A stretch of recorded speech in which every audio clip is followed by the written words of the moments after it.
Charal, Shalom Malkim, Shalom Malkot, paix sur vous les sympathisants, les partisans. Barakaha Babasham Yahoua, Barakan Wakam Babayat Yahoua. Bien-aimé, ce matin, j'ai reçu donc un songe concernant les membres du peuple saint. Et dans ce songe-là, voici l'illustration. On se rendait donc à un jugement, de qui, de quel peuple, de quelle population. Il est question donc de la seule population qui domine sur nous depuis 400 ans maintenant. Et donc cette population est illustrée donc dans ce songe-là avec une descendance de Caïn, donc avec les gènes de la méchanceté.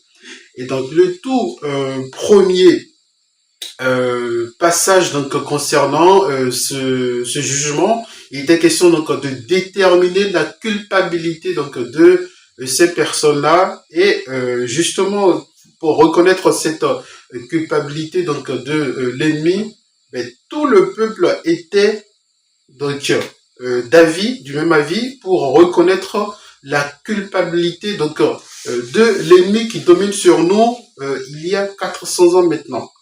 Maintenant, l'étape suivante donc de ce jugement, c'était justement d'appliquer la sanction encourue. Et donc à ce moment-là, il y a moins de monde. Donc vous voyez, c'est là on revient toujours donc à ce que l'Éternel dit, comme quoi donc il fait les choses par pur principe. D'ailleurs, j'avais déjà parlé de ça plusieurs fois ici. L'Éternel il fait les choses par égard pour lui-même. Par égard pour lui-même, donc ça veut dire qu'il tient à sa réputation. Pour que les gens ne viennent pas donc se moquer de lui. Ok? Donc il dit quelque chose, il le fait. Il a dit qu'il va exterminer Édom, il le fera. Mais avec les mains de qui? Avec les mains de son peuple. Ok? Et donc, par égard pour lui-même, par égard pour sa parole, parce qu'il a donné cette parole-là, comme quoi Édom sera exterminé. Maintenant, dans ce jugement-là, on voit les membres donc du peuple saint avec moins donc de zèle. C'est-à-dire qu'à ce moment, il y avait encore des gens pour tergiverser. C'est pas du tout normal. Ok? Et donc, je disais tantôt, l'Éternel, il fait les choses par pur principe. Et donc, le tout premier principe, c'est que par égard à lui-même, il tient à sa réputation. Le second principe, par égard à sa parole. Il a dit, il avait donné ces paroles-là comme quoi il va exterminer Édom. Vous êtes content de lire ces choses-là. Maintenant, pour l'appliquer, vous n'êtes pas prêt pour l'appliquer. Donc, il fait les choses par pur principe. Le troisième principe, donc par égard donc, aux promesses qu'il a faites aux ancêtres. Et c'est là, je voudrais un peu plus développer en tout cas, c'est la thématique que j'aborde ici donc dans cette vidéo. Il faut comprendre par là que il fait les choses par égard aux promesses qu'il a faites à nos patriarches. Ça veut dire que finalement, nous, c'est pas pour nous il fait ces choses-là. Et ça, on le voit clairement. Parce que on ne le mérite pas. On ne le mérite pas du tout. Comment ça se fait que les gens qui ont dominé sur vous pendant 400 ans, les gens qui ont exterminé une bonne partie de votre peuple, aujourd'hui, vous êtes à la fin donc, des 400 ans d'esclavage, maintenant on parle du jugement de ces personnes-là. Vous êtes d'accord pour dire que oui, pour reconnaître que ces gens-là sont coupables. Maintenant, pour appliquer la sanction encourue, là, vous commencez à tergiverser. Et donc, parmi ce public, qui tergiverse, on va voir beaucoup de femmes. Ok? Et déjà, de toute façon, les femmes ne rendent pas de témoignage chez nous. Ça, vous le savez déjà. J'avais rappelé ici. Ok? La femme n'enseigne pas. La femme ne rend pas de témoignage. Pourquoi est-ce que la femme n'enseigne pas? Pourquoi est-ce qu'elle ne rend pas de témoignage? Parce que pour même rendre un témoignage, vous allez comprendre tout à l'heure. Donc, on va aller dans Bassoura, l'évangile donc de Nicodémus, ok? Pourquoi est-ce que Barakia, la maman Véronique, n'avait pas pu donner son témoignage tout simplement? C'est-à-dire qu'elle venait, c'est la femme qui a connu donc une perte de sang abondante, et donc le Messie, elle avait touché donc la frange donc du vêtement donc du Messie pour être guérie. Donc elle était venue devant les prêtres pour apporter ce témoignage-là. Et voici donc l'histoire que rapporte ici donc Nicodème, l'évangile donc de Nicodème, Barsora Nicodémus, au chapitre 7 verset 1. Et une femme nommée Barakia, donc Véronique, dit depuis 12 ans, j'étais affligé d'un flux de sang et je touchais la frange de son vêtement et aussitôt mon flux de sang s'arrêta. Les Yaoudim lui dirent, d'après notre loi, une femme ne peut pas venir déposer en témoignage. Mais pourquoi est-ce que les prêtres lui disent cela? La femme ne doit pas venir déposer en témoignage parce que c'est une femme seule, tout simplement.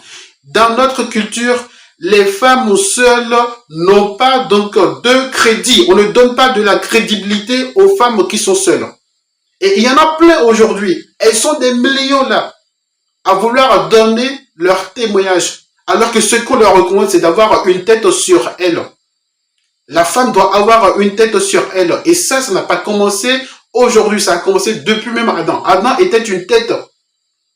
Et donc, l'autre témoignage ici, qui donne plus d'éléments de compréhension, ok, par rapport donc à cette interdiction de prendre en témoignage la femme seule, la femme sans mari, la femme sans responsable. Nous allons aller donc dans Kadamaat, Yaoudim, Rabbi, donc le livre donc du père Flavius Josephus ou Flavien Joseph, quatrième livre des Antiquités juives, chapitre 8. J'ai déjà enseigné sur ça et je reviens sur ça parce que c'est très important que les gens ils maîtrisent la notion et quelle place la femme est là dans notre peuple, quel est son rôle, quel rôle elle joue.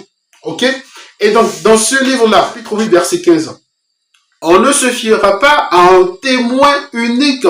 Il en faut 3 ou au moins 2 dont le témoignage sera garanti par leur vie passée. Par leur vie passée. Les femmes ne rendront pas de témoignage à cause de la légèreté et de la témérité de leur sexe. On a déjà fait des vidéos sur ça. J'ai expliqué ce que c'est que la témérité d'une femme, la légèreté d'une femme. Donc la femme peut même mettre sa vie en danger pour défendre l'indéfendable. Et donc c'est ce qu'on voit aujourd'hui. Elles sont là tout le temps à critiquer les gens pour dire que non, mais tu peux pas critiquer tel parce que non, non, non. Mais c'est pas votre affaire.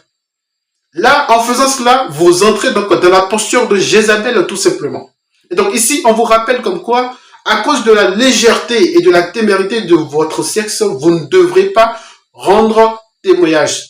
Si vous devez rendre un témoignage, ça sera toujours en compagnie, donc en soutien d'une tête de responsable de mari.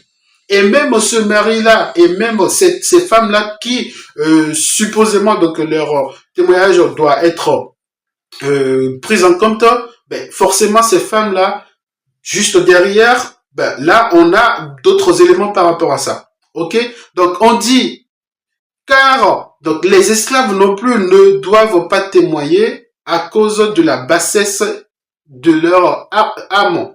Car il est naturel que soit la cupidité, soit la crainte les empêche de témoigner selon la vérité.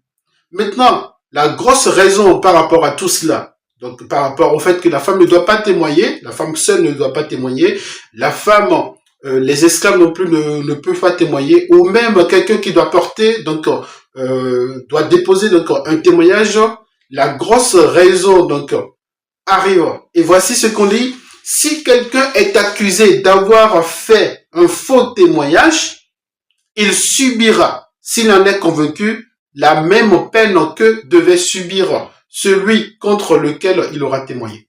Donc c'est pour ça, on est en train de préserver les femmes tout simplement. Votre place, certains ont beau le dire, c'est à la cuisine et tout, mais la parole vous dit clairement, donc la parole vous démontre clairement que la femme, elle est préservée. La femme, elle est juste préservée. Donc, parce que elle est de nature émotionnelle. Donc, avec toutes ces émotions, elle va essayer donc de couvrir les gens. C'est ce qu'on a vu tout le temps. Quand elle essaie donc de couvrir les gens, ça peut retomber sur elle. Parce que si elle couvre les gens et qu'en même temps, elle n'a pas de responsable sur elle pour la guider, pour lui démontrer exactement donc la portée donc de son engagement, enfin les conséquences donc de son engagement et tout, mais forcément, elle va continuer donc d'aller dans le sens où elle souhaite aller. Et forcément, à cause de cela, si on découvre qu'elle fait un faux témoignage, c'est à ce moment-là qu'elle va subir la même peine que la personne donc, coupable devrait subir. Donc voilà, notre peuple doit faire un énorme travail sur lui, tout simplement parce que cette restauration qui arrive, nous ne la méritons pas. Mais l'Éternel fait les choses par égard pour lui-même, par égard pour sa parole, parce qu'il a parlé donc de ces choses-là, par égard pour les promesses qu'il a faites à nos patriarches.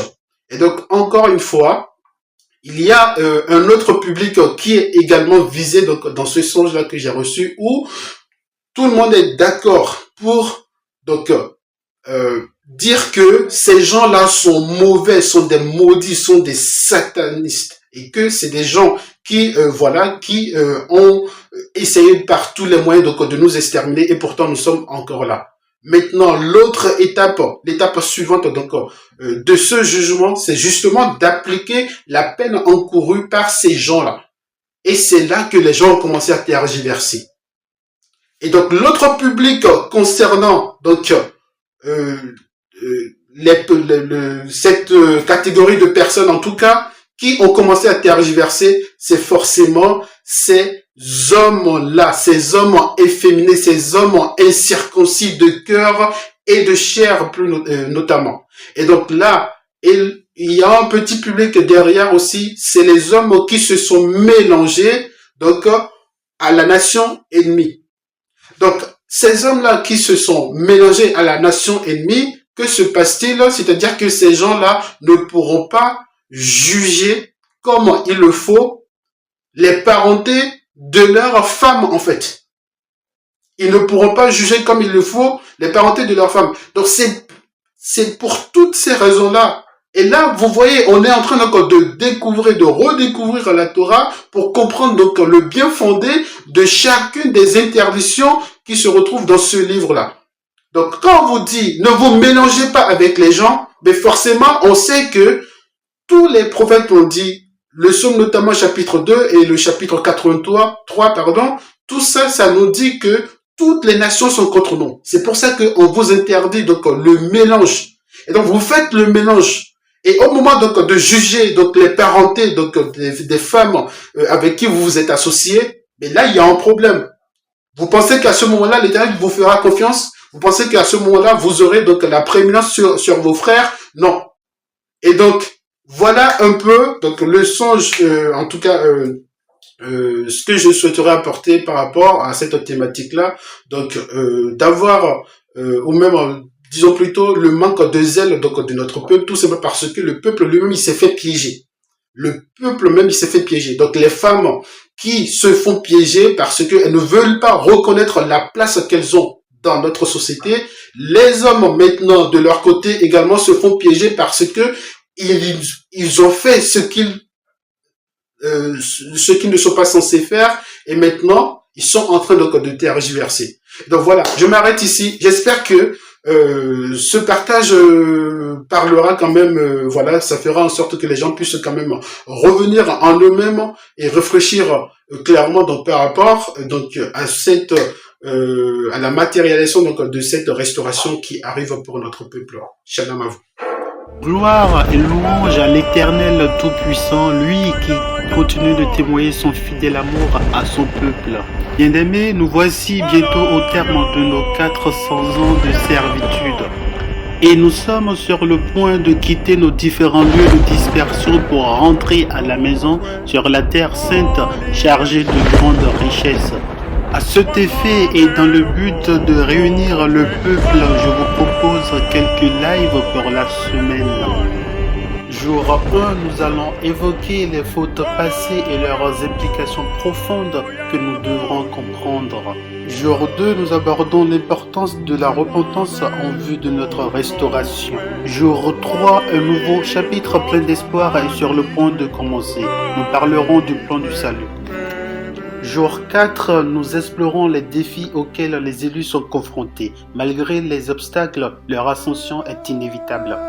Jour 5, nous réfléchissons à l'impact de nos bourreaux, leur influence, bien qu'à résoudre, à façonner notre histoire. Jour 6, nous nous prononcerons sur le retour nécessaire et sincère à la loi et les prophètes.